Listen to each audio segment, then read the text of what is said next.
Praise the Lord. Greetings in the mighty name of Jesus Christ. Good morning, everyone. Good morning, Pastor Bobby and Pastor Rashintia and Pastor Joel and Sister Lydia, and also to Pastor Plaza and family. Amen. And to all my co-pastors in the vineyard in this platform this morning, and to all the brethren around the globes. Amen. So it's a big privilege again that I will share the word of God in this platform this morning. And thank you so much, Pastor Bobby, sa continue na pag-invite mo sa akin upang mag-share ng salita ng ating Panginoon. So, yung ating key verse ngayon, ating buksan ng ating mga Bible. Let's open our Bible in the book of Jeremiah, chapter 33, verse 3. This is a very familiar scriptures in the Bible. So, ang sabi dito, Jeremiah 33:3, Call unto me, and I will answer thee, and shew the great and mighty things which thou knowest not. Tumawag ka sa akin, at ako'y sasagot sa iyo, at ako'y magpapakita sa iyo ng mga dakilang bagay at mahihirap na hindi mo mga malalaman. Amen. Malalim sa Tagalog, mga kapatid. Praise God. So, pagpalain ang pagkabasa ng salita ng ating Panginoon. Hallelujah. Let's pray. Hallelujah. Lord Jesus, thank you so much, O God. Hallelujah. I humble myself unto you this morning. Hallelujah. Salamat, O God, sa presensya mo, Lord God. Thank you so much sa iyong mga salita, Lord. Hallelujah. Lord Jesus, without you, Lord God, I am nothing. Hallelujah. Use your servant, a channel of your blessings into your kingdom, O God. And bless every one of us na narito na makikinig ng iyong mga salita sa umagang ito, Panginoon. Thank you so much, O Lord God, and for your glory alone. In Jesus' name, amen and amen. So the title that I will bring to you this morning, mga kapatid, Emergency Call. Amen. So, emergency call, mga kapatid, dito sa atin, kapag mayroong emergency, of course, tatawag tayo ng ambulance. Amen. And mayroong ewan ko kung sa Amerika is 119 ang tatawagin. At hindi ko lang sure dito sa atin. Basta sa amin, mga kapatid, doon sa Taguig, isa yung anak ko na medic, mga kapatid, mayroon siyang number na dapat tawagan upang ma-rescue yung mga may mga dadisgrasya or may mga emergency na may mga sakit na dapat dadalhin sa ospital. Amen. So, but ating pag-ausapan ngayon, mga kapatid, about the scriptures that we read. Hallelujah. Ang sabit ay ulitin ko, Call unto me, and I will answer thee, and shew the great and mighty things which thou knowest not. Amen. Tumawag ka sa akin. Amen. At ako'y sasagot sa iyo. Amen. At ako'y magpapakita sa iyo ng mga dakilang bagay. Amen. At mahihirap na hindi mo nangaglalaman. Amen. Praise God. So, ang Panginoon ay nagpapakita ng mga himala habang tayo po'y tumatawag sa Kanya. Siya yung ating rescuer, mga kapatid. Hallelujah. Halalabaya, sikaraya. Walang ibang rescuer sa ating kundi ang ating Panginoong Hesukristo lamang, mga kapatid. In times of trouble, hallelujah, sa trials, mga problems, hallelujah, tayo po sa Kanya lamang tayo magtiwala at siya lamang ating tatawagin. Amen? At siya po ay tutugon sa ating mga tawag. Hindi po busy ang kanyang linya, mga kapatid, but sa atin dito, pag tayo po'y tumawag ng emergency, sometimes I cannot be reached, but sa Panginoon, always ma-reach natin siya kaagad, mga kapatid. Amen? At siya po'y sasagot dahil hindi po busy ang linya ng ating Panginoon. So, scriptures of emergency, known that the Bible emergency numbers, hallelujah, refers to quick reference list Bible verses, categorized, and specific struggles. So, katayo po, nararanasan natin yung struggle sa buhay. Amen? ito po ay kasama na sa ating paglilingkod sa ating Panginoon. The passage provide immediate spiritual first aid. Siya yung ating first aid, offering comfort, wisdom, and assurance of God's presence during the sudden crisis of seasons of distress. Of course, mga kapatid, siya lamang ang ating tatawagin. Siya yung ating sandigan at siya yung ating kalakasan. Amen? Hallelujah. O siya yung ating dapat natin tawagan, di ba? Call unto me and I will answer thee. Amen? Tumawag ka lang sa akin at ako'y sasagot sa iyo. Hallelujah.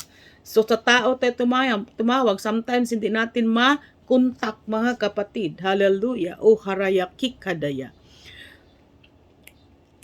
While there are 4 supporting verse about emergency. Amen, mga kapatid.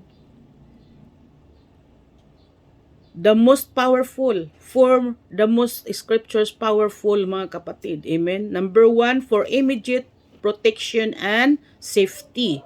Amen. In Psalms 146:1, this is a very familiar. God is our refuge and strength and every present help in trouble. Siya yung ating dapat tawagin in times of trouble, mga kapatid. Amen. Hallelujah. You can depend on God and secure, shelter, and reliable source of power that available exactly when you need.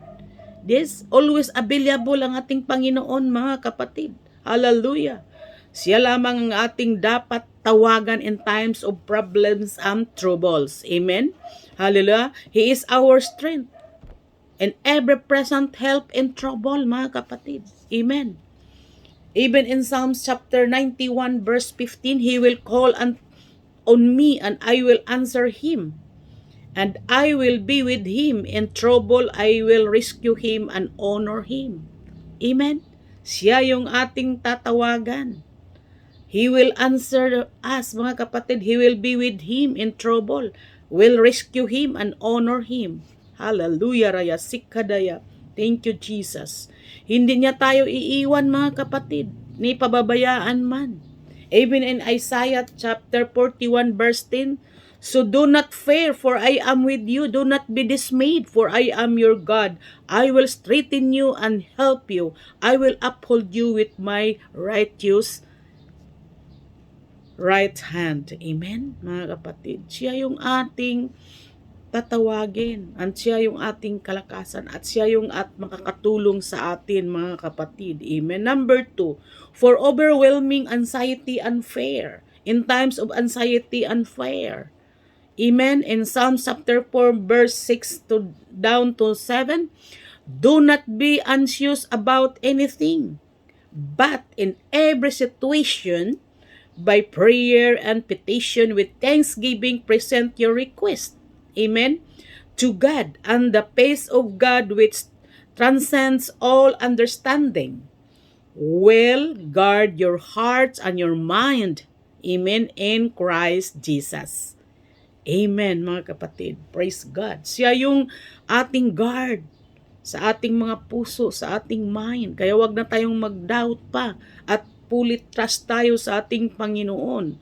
Amen. In times of situation, mga kapatid, we need to pray and petition and thanksgiving. Present your request to God. Ating ibibigay lahat ang ating mga problema sa ating Panginoon, mga kapatid. Bahala na siyang mag-solve sa ating mga problema. Hallelujah. Even in Psalms 34 verse 4, I sought the Lord and answered me and delivered me from all my fears. Yung ating takot, mga kapatid, pagka tayo po'y nagtiwala sa ating tumawag sa Kanya, maaalis yung ating takot, mga kapatid. Amen. Huwag tayong manahan sa takot lagi, mga kapatid. Amen. So number 3, for when you feel weak or overwork, amen, especially, mga kapatid, kung pagod tayo, overwork tayo, magkakaroon na tayo ng anxiety, or lalong-lalo pag marami tayong iniisip, mga problema, mga kapatid, magkaroon tayo ng anxiety. Amen? Ang sabi nga dito mga kapatid, kapag tayo po'y mabibigatan at lumapit tayo sa ating Panginoon, ang sabi ng Matthew 28 verse, ay 11:28 verse, ay 11:28, come to me and all you are weary, amen, and burden, and I will give you rest. Come unto me, mga kapatid, tayo napapagod at bibigyan po tayo ng kapahingahan ng ating Panginoon. Oh, hallelujah, Rabaya Sikaya. Even in Isaiah chapter 40, verse 31, this is a very familiar. This is my favorite scriptures in the Bible, mga kapatid. But those who hope in the Lord will renew their strength. Amen? They will soar on wings like an eagle's.